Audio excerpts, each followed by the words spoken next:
Hello, all. I thought I'd start today by just sharing a little bit some of the foundational concepts. Most of these come from the MRI, so some of them we'll get into a little bit more. But they provided the foundation for systemic thinking. So, and they're part of the definitions that I want you to learn for the test. So let's go over those. This is, by the way, a picture of the MRI when it just closed down. I think it just closed down this year, or at least this building. They may have moved to a new location, but I was a fan, so I did drive-bys and took pictures of it.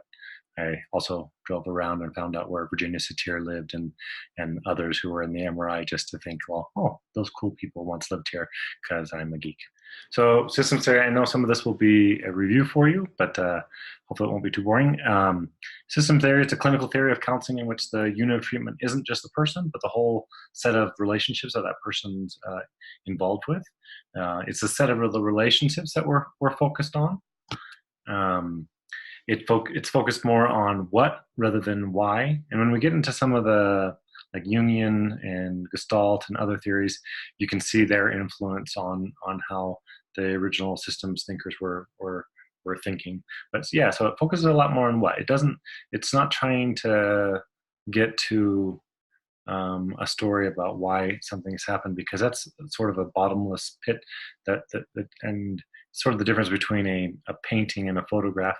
Like, really, we don't really know what happened historically. We have these ideas about it, but the fact that it's more of like a painting means that we can change and alter how we see the past. But anyway, it's focus on what rather than why. Sorry, I got sidetracked.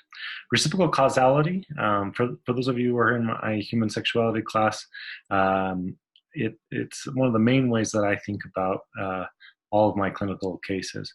It's the idea that I am with you as you are with me, or as I am with you. So, like, when people come in and they're having a difficulty with something, you don't think about who's to blame, because you realize it's a pattern rather than an individual person doing something. This is the way I kind of think about it. It's so a person might come in with depression, and that might be person A. But then person A is interacting with someone, with other people, other relationships.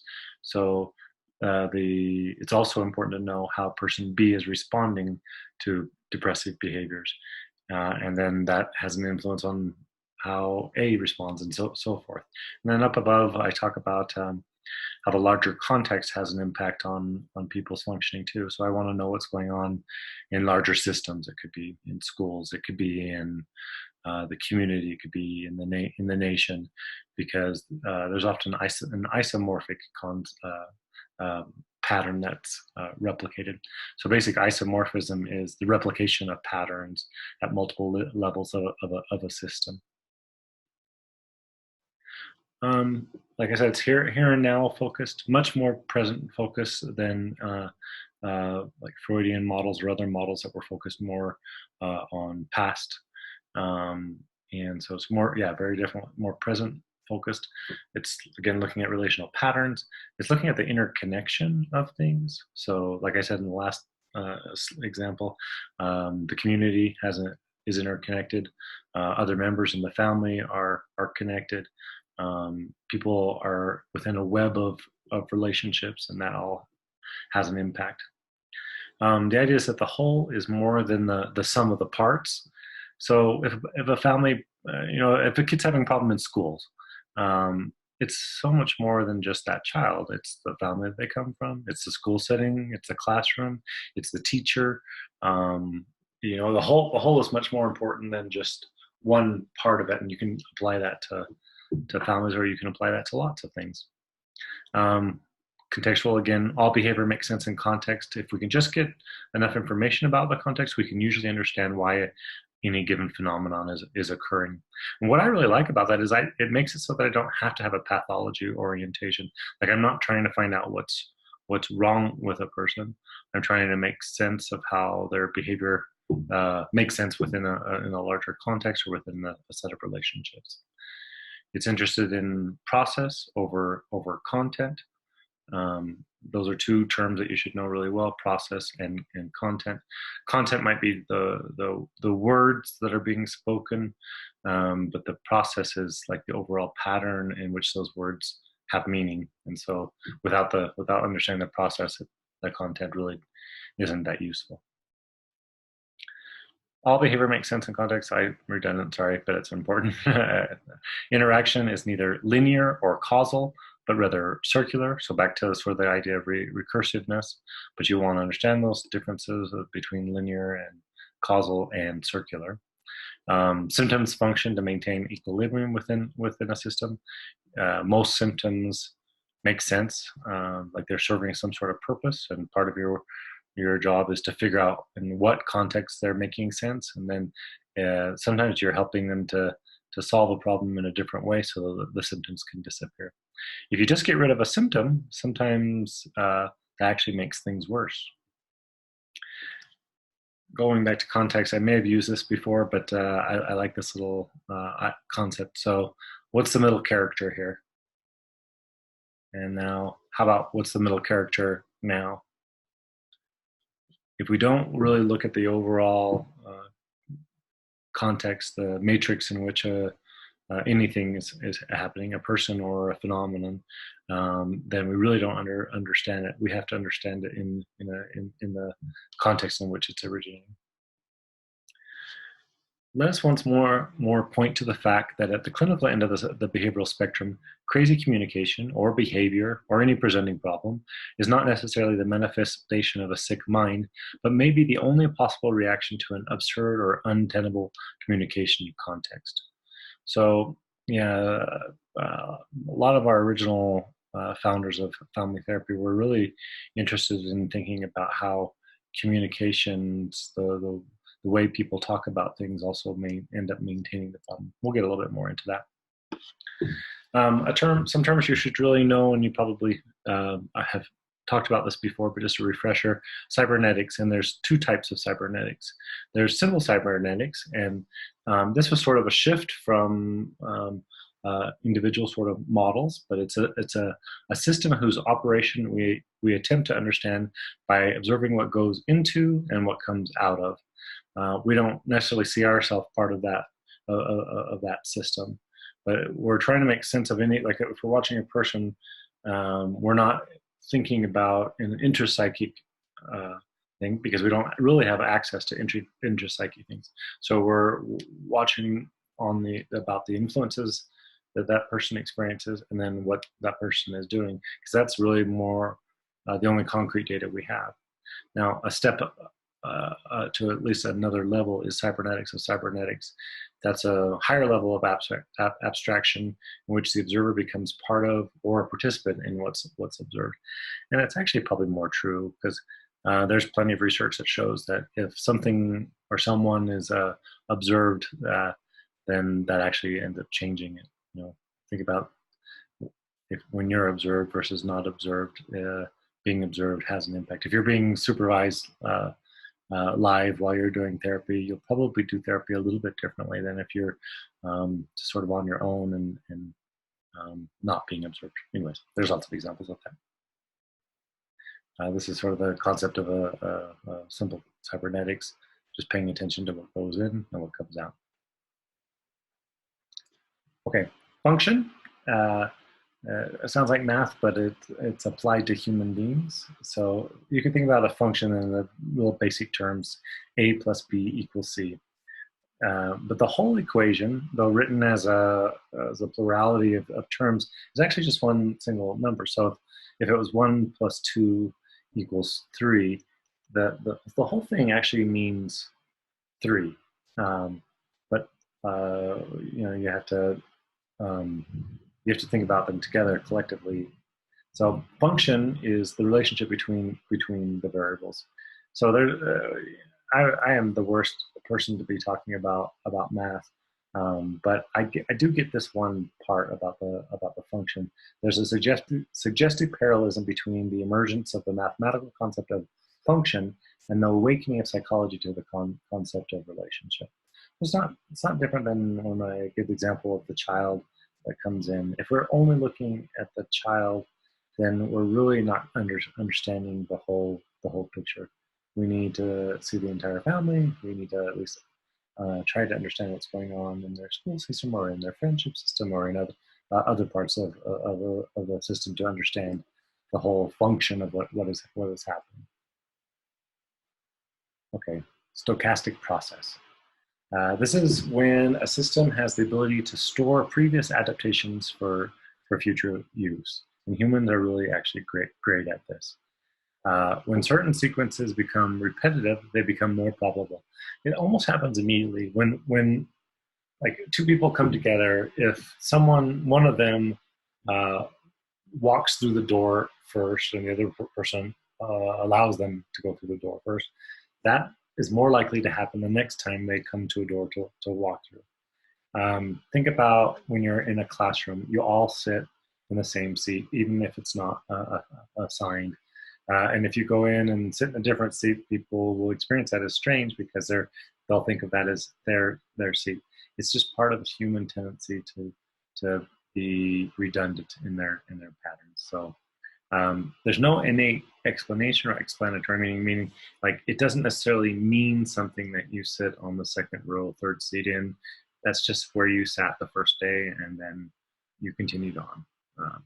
So this is fine unless unless the pattern that's existing, the redundancy, is one that's not serving people well.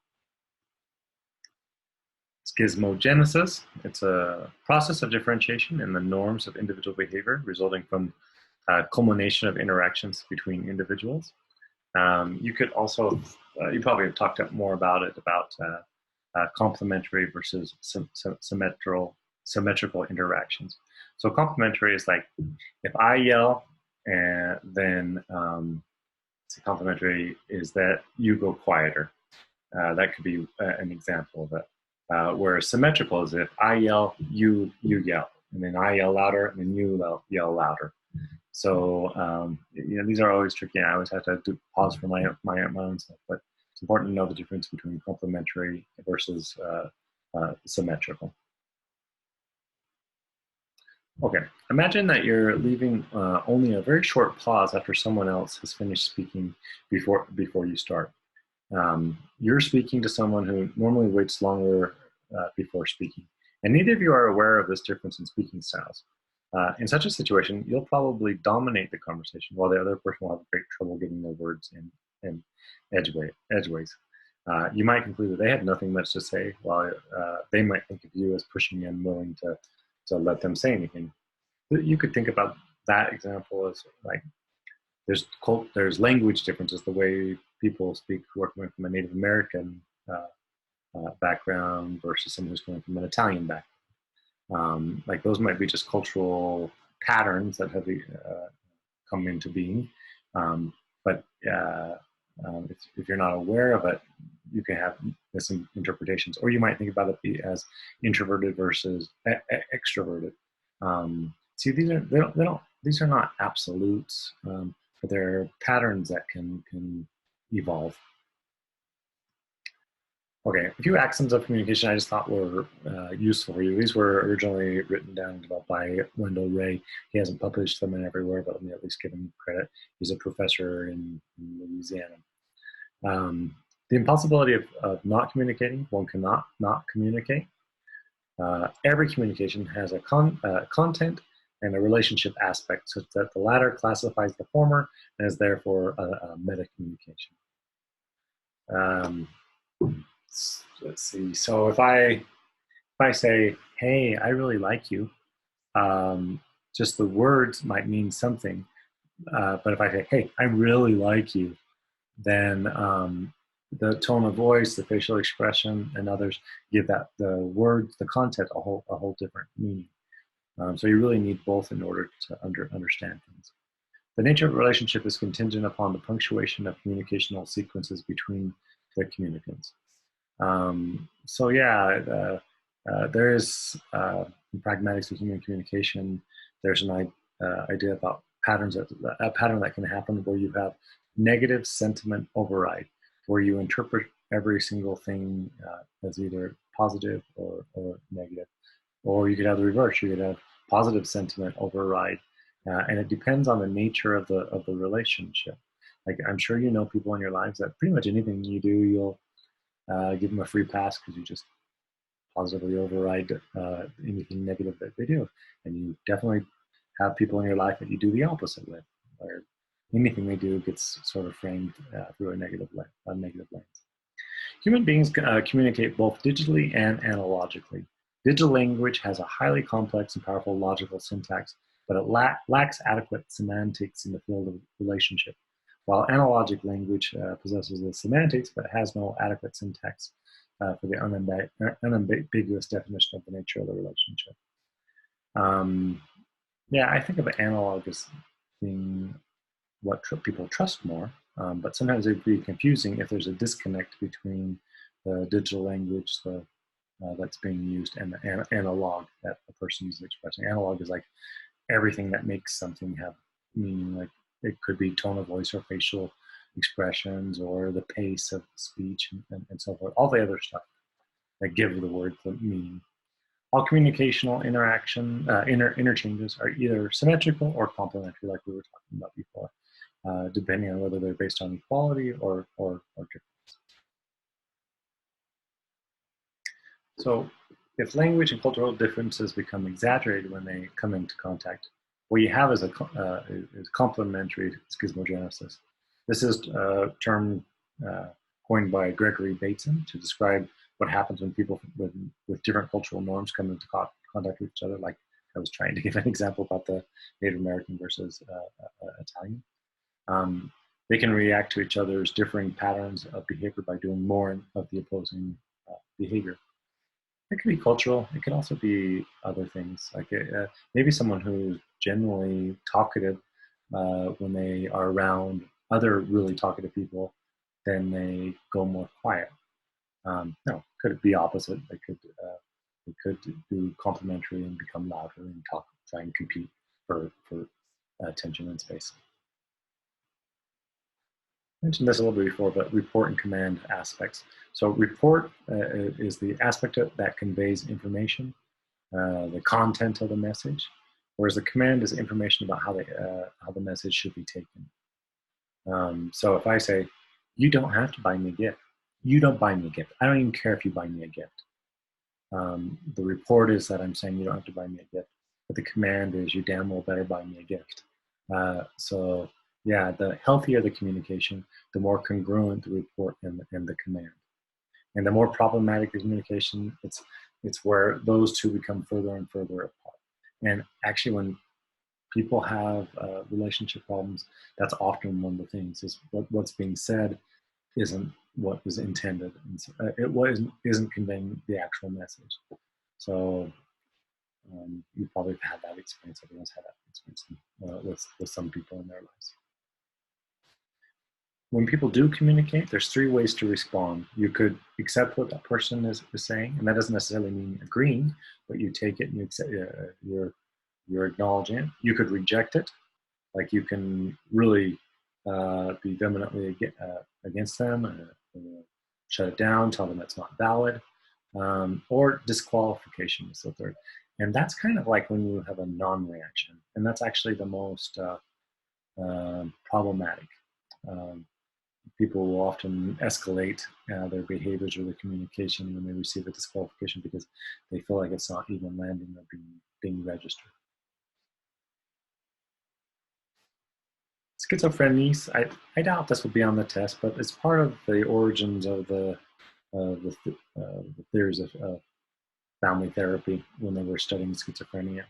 But it's a language which leaves it up to the listener to take his choice from among the many possible meanings, which are not only different from, but maybe incompatible with one another. There's a great old video where there's a son who's been put in like a mental hospital, and he on Mother's Day he gives his mother a Mother's Day card that says, "You've always been just like a mother to me," which is kind of like a jab because she is his mother. And then, so he's sending a sort of double message that's incongruent. But her response was, well, if it hurts you to hurt me, then that's okay. I don't mind. Which is kind of like jab back. Anyways, there's lots of examples of that. Be spontaneous paradox, you may be very familiar with this, but because it can be used for good, but it's often existing in a way that's difficult. But if someone is asked to engage in a specific type of behavior which is seen as spontaneous, then they can't really do it spontaneously. It's the reason why when people tell you to smile at a camera, it's really hard to give a natural smile, because a smile is a spontaneous thing. But people often get trapped in these word games that do a similar thing. Tell me that you love me. I want you to want to do this for me, or don't do it as a favor. Only do it if you really want to do it.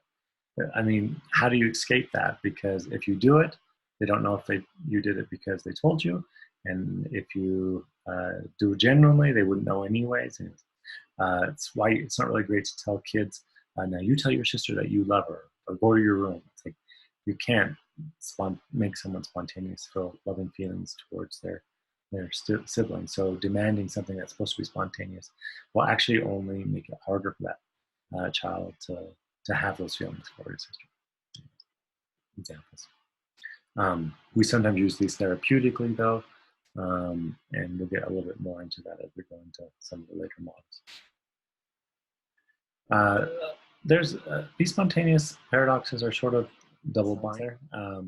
It's where for a double bind to exist, there needs to be more than two people involved. There has to be a primary negative injunction, such as "do not do this, or I will punish you," or "if you don't do this, I will punish you." So you have that first command, and then it's followed up with a second injunction that contradicts it, but at a more abstract level. The second injunction is often and then it doesn't matter if it's like just some random person on the street doing this. That's not really double bind. It has to be an important relationship for it to count as a double. Once the condition is perceived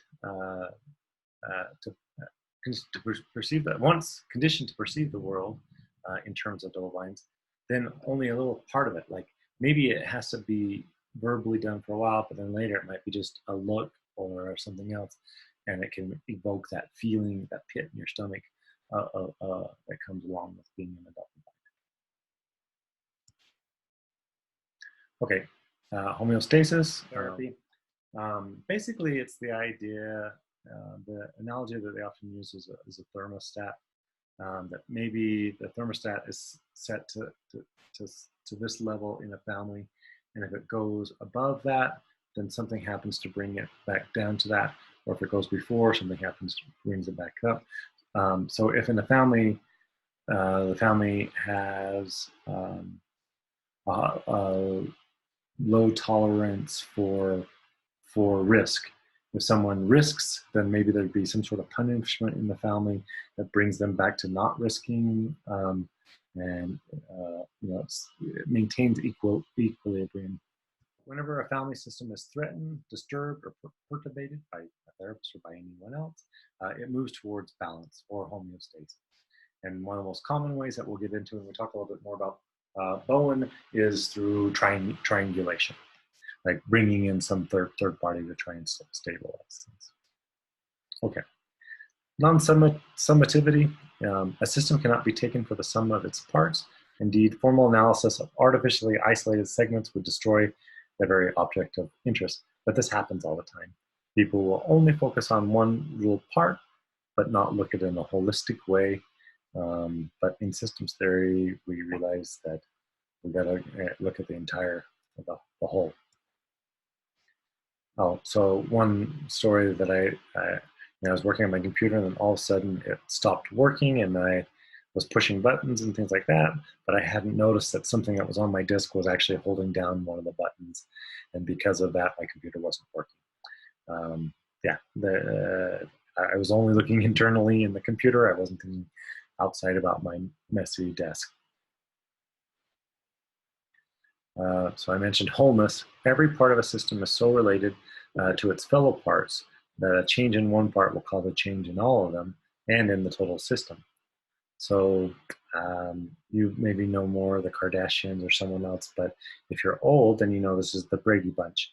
And so it was a family, a mixed family, there was a man and a woman who got married, and they each had 3 kids. Now, if one thing happens to the youngest daughter, Cindy, maybe she starts using crack or something like that, that's going to have an impact. Maybe her oldest sister, Marcia, will start trying to be perfect, to create balance, and to distract away from the or to caretake for the parents who are worried about Cindy using crack.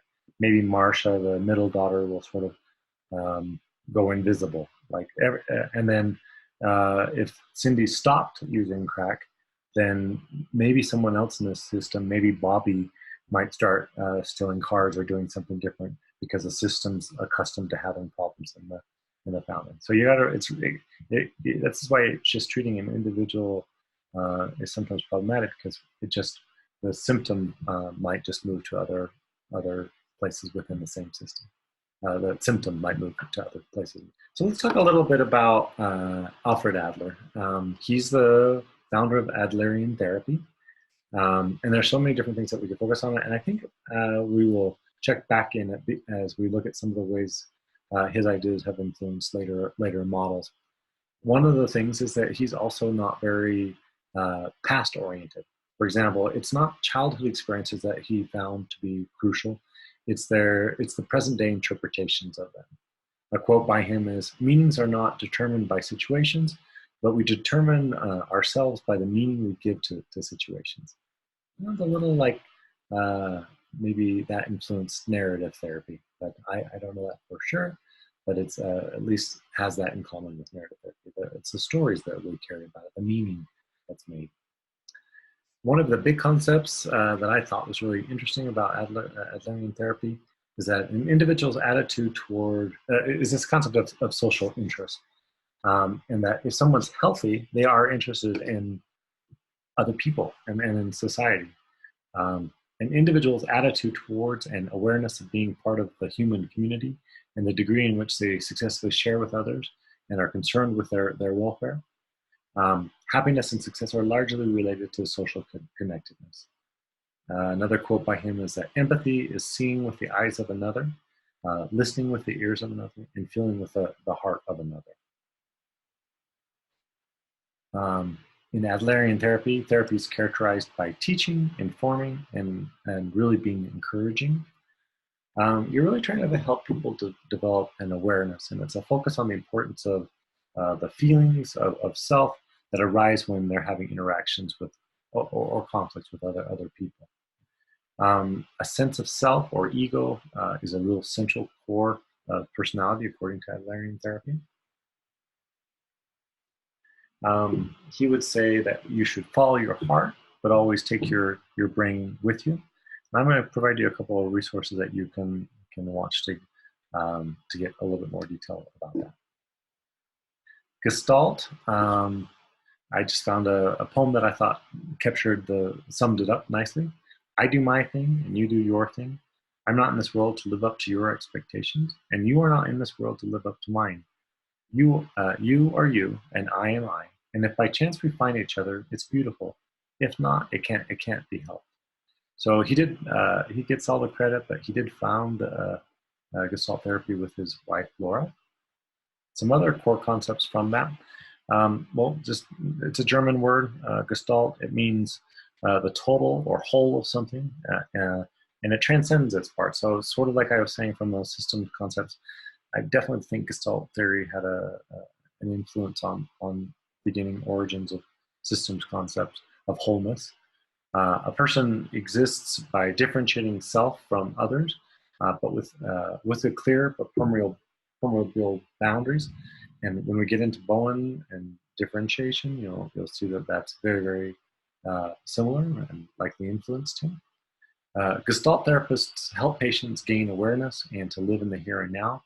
They also emphasize the need to take responsibility for their destiny and identity. So it's not about scapegoating your past. It's not scapegoating other people. It's owning what is going on in your life and taking responsibility for it. That's what this theory will focus on. It does look back a little bit in that it looks at unfinished business. So a therapist would assist clients to identify unexpressed emotions. Uh, and as I was reading some of these things, I thought I had clients this week who said, "Oh, I'm done with that. My mother wasn't able to take care of me growing up, but I forgive her. I understand why that happened." But it was coming up in the marital relationship, and so I think the emotions that didn't get resolved just got pushed underground and didn't go anywhere, and it still plays out in their relationship today. I see that.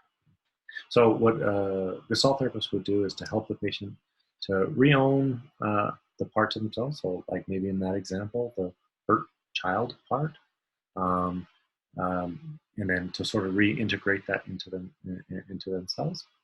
People get stuck living with these masks, trying to be who they aren't. Um, and so another real big part of Gestalt therapy is helping people to be more congruent with who they really are, and to live their own truth. They don't use that language, but I thought live their own truth is sort of what I believe Gestalt therapy is trying to do.